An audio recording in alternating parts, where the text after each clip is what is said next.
Sana zvekare kwataita paCoolian TV channel yenyu channel yevanhu patinokupa right now nezvinhu zvakasiyana siyana zvinenge zvichiitika. Nezuro ndakauya panapa ndikambotaura nyaya ndichitaura kuti zvoni hurumende yeZANU-PF iri kuronga kuda kupostponda nyaya yebail hearing yaBlessed Mhlanga, and a lot of people were like Coolian ndizvaunotaura unozwana kupi, but nasi I think makuziva zviri kuitika zvatoitika ndo zvatozoitika vatongo postponda. Ameno kana manga muchada kudhauta unongodhautawo muri ikoko. Ende kune vanotiteera panapa kana muchiziva kuti munodedzera kuti pasine ZANU-PF ngoma ndiyo tanga nekulike this video right now kuitira kuti vaboyikane. Tiri papo pane nyaya iri kutenderera nhasi, ma streets ana utombomira zvakanaka, nyaya yeroad. I don't know kuti vanhu veZANU-PF vari kuita sei neroad. So pane this photo riri kutenderera, bandisandenda ikoko da kuratidza a small clip yanga ichitaurwa nezvayo type ema road acho ari kunzi ari kugadzirwa nebato reZANU-PF. Chimboonaiwo tichema road yatovotogradwa manje ndozvingatibvo kuno kune ZANU-PF tasaona vatogadzira road iyoyi. Road yatovotogadzirwa iyoyi road iyoyi ikasvika road tara kumberi kwese kune vanhu itori road yatovotogadzirwa iyoyi.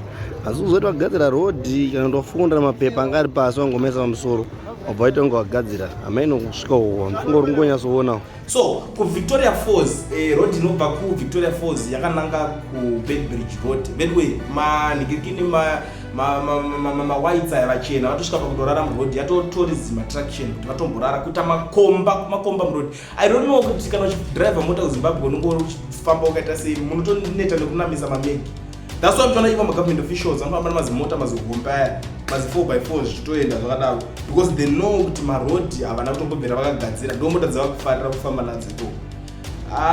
Zvine zvakawanda zvazvinoreva ende zvine zvakawanda zvazvinotiratidza hama dzadiwa kuti kana hurumende yacho ichingoignora maroads ameno kuti vanenge vachida kuti zvinhu zvinyatsoita sei chaizvo. Ameno kune imwe type futi yemaroads ari kunzi ari kugadzirwa, but zvandichaita panapa ndoda kusiyai makateerera. There is a certain audio iripo yandichada kuti muzoteerera. So kana muchinge mapedza kuona kavidhio kachateera kumashure apa keimwe road zvekare vari kuzviti vari kugadzira, I don't know ndo kugadzira kwemaroad kwacho kune uchiitika here, ndichaisa audio zvekare mozongokomenta ka1 muchindiudzawo zvamuri kufunga. Panapa nonzi paCoolian atitambise nguva. Kana uchinge wasvika panapa iri first time yako follow me gara wateera nekuti nyaya dzese dzinenge dzichiitika ucharamba uchingodziwana panapa. Coolian ndinoona kuno kune timu riri kutotenderera rakapfeka matisheti eZANU-PF vagadzira road. Vanga vagadzira andofunga ipapo vangoona zvaitika panapa hameno ri kugadzira here kana ndongofunda mararanga ari pasi ndobainda pamusoro anoona. Saka ipapo varita se vari kutofamba vachikolekta $10 vakatopfeka matisheti eZANU-PF.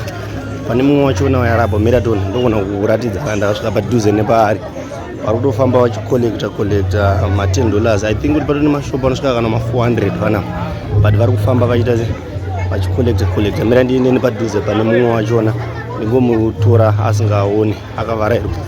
Ndo zvinhu zvatiri kusanganawo nazvo kuno kuti tiri kudyirwa mari nevanhu veZANU-PF kuno. Zvakawanda zvatichida kutotaurawo maererano nehurumende yedu yekuZimbabwe. Hurumende yavaRobert Mugabe yakauya ikaenda, pakauya hurumende yava Mnangagwa inova ndoine mutauro iringotaurika yatiri kungonzwa mumasocial media. Ini chichemo changu kana kuti dambudziko rangu guru rinondirwadza rekuti kana ndikafunga pamusoro pehurumende dzese handinzwi mwoyo wangu dzikama pasi. Ndiyo kudai ndina vakoma vangu vakafira kuhondo vanokwana kuita 4. Hatina kana sendi ratakafungidzira kuti tichariwana kana kuti vangape mhuri dzawo hakuna. Indaiva muJibha nguva yehondo handina kana chandakawanda. Mujibha ndokureva kuti kabhasikoro ka chimbwido ndokureva kuti cellphone ka, asi kabhasikoro rinomhanya risina matairi. Ko bhasikoro rikazoiswa oil 1, bhasikoro rikapomberwa mweya 1, bhasikoro rikatengerwa matairi kana raponja, zvese izvo hapana chakaitwa. Ini kufunga kwangu hurumende dzese idzi vanongokutorangarira zuva remagamba musi wa 11 na 12 August, kutozorangarira zuva reindependence musi wa 18 April. Ko ivo vanhu vakambofira Zimbabwe vacho vane mucherechedzo weropa uri paflag yeZimbabwe vakapiwei uye vakaitirwei? Hapana. Kana tichiti magamba hatisi kureva mapenyu chete vari kutora minda, vari kutora maland barons ava nematsotsi ese ava arazara muhurumende ava, kwete. Tiri kureva vanhu vakafa vachisina chitsotsi chavari kuita kana kuti chavachaita, ndo vatiri kureva ivavo. Vaifanira kupuwawo chouviri mhuri dzavo, vana mujibha vaifanira kupuwawo chouviri zvekare. Takatadza kuenda kuchikoro nekuda kwenyaya yehondo. Nhasi uno tikaenda itsvaga basa pakambani dzevanhu vari muhurumende anonditaona kudzidza, vaida kundidzidze nguva iyi ndaita zvekumhanyisana nezvehondo. Nekuti kana kufamba neinformation kurwa, kubikira sadza kurwa, kufira musango kurwa, saka kunonzi kusiri kurwa ndekupi? Saka hurumende idzi dzinofungawo here kuti shuwa here vanhu vongoti zvapera zvakadaro. Wani panonzi pafiwa chaipo munhu anouya akatsiga plate yehufu nedhora mumaoko, iri saini yekunyaradza. Saka hurumende iyi yakundika here kupa $100 per month kumhuri yega yega yakafirwa. Vanhu vakafira musango pavakafira panogona kutadza kuonekwa kana kuzivikanwa, asi masabhuku vanoziva kuti mwana nhingi akabva muno mudunhu achienda kuhondo haana kudzoka. Poitwa komisheni inogadzirisa nyaya iyoyo. Mari youya kana ichibiwa yobiwa hayo, asi imwe yasvika kumhuri dzevanhu vakafira kusunungura nyika ino. Inini ndinobva kuMarch Central ndokwandinobva inini. Maundarwendo, Tito, Rushinga, Karanda, Chahwanda, Chesa, Chimhanda, Marymount kwakarwiwa hondo yaityisa zvokuti hameno kuti hurumende inofungei. Kana tichiti kurwa kureva kuti pane vamwe vanenge vachitofa ipapo.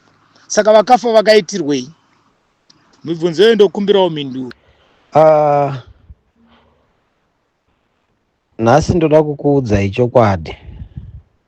Pane nyaya yaitika kuState House uko, ari kunzi majournalist. Nyatsai kumatarisisa muone kuti majournalist zveshuwa here. Nyatsai kumatarisisa, they are just in suit, but haasi majournalist vana. Haasi majournalist zvachose.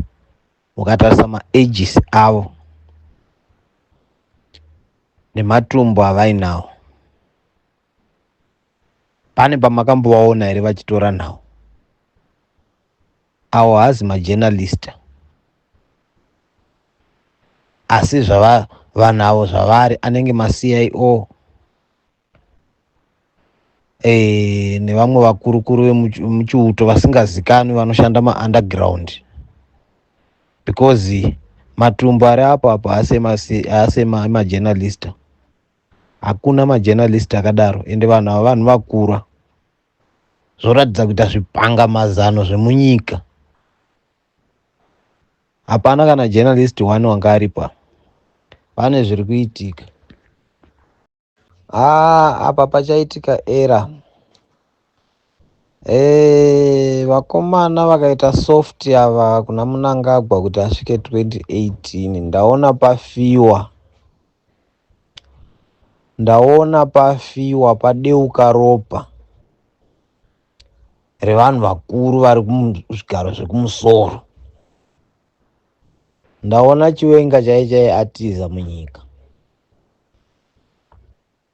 Kumhanya chaiko murume mukuru. Vasambomurega Mnangagwa, vasambofa vakamurega, nekuti vanenge vaita very big error. Era yakakurisa, especially izvezvi vambotomutokonya kudai, yavarova mbira ine ukasha hwakanyanya. Because chimbofungai kuti iye asati atokonywa wakapedza 5 years dzake dzese ari muofisi dzekumendera chigaro unoti kugadzira nyika, shafula magenerals achishafurwa, akangorota munhu waarota asinganzwanani naye unomuka mangwana atochinjwa wabviswa pabasa vamwe vachiburawa. Panga pasina wamutokonya. What about izvezvi? Vakomana masoja aya asaita zvokutamba vanopera vana Vereros Banda, vanopera vana Valerius Banda, kupera kuti tsvai. Iye wakaspenda 5 years kubva 2018 kusvika 2023 achingoita basa rekushafula magenerals kuti amendene kuti agare pachigaro pasina kana wamutokonya. What about izvezvi zvambotoita sekuti wada kubayiwa muziso kudai? Panofiwa, kufiwa chaiko chaiko. Ende ese maovheti ese aimuopoza ese anopoizenwa ese akafa. Saka please ngwarirai munhu.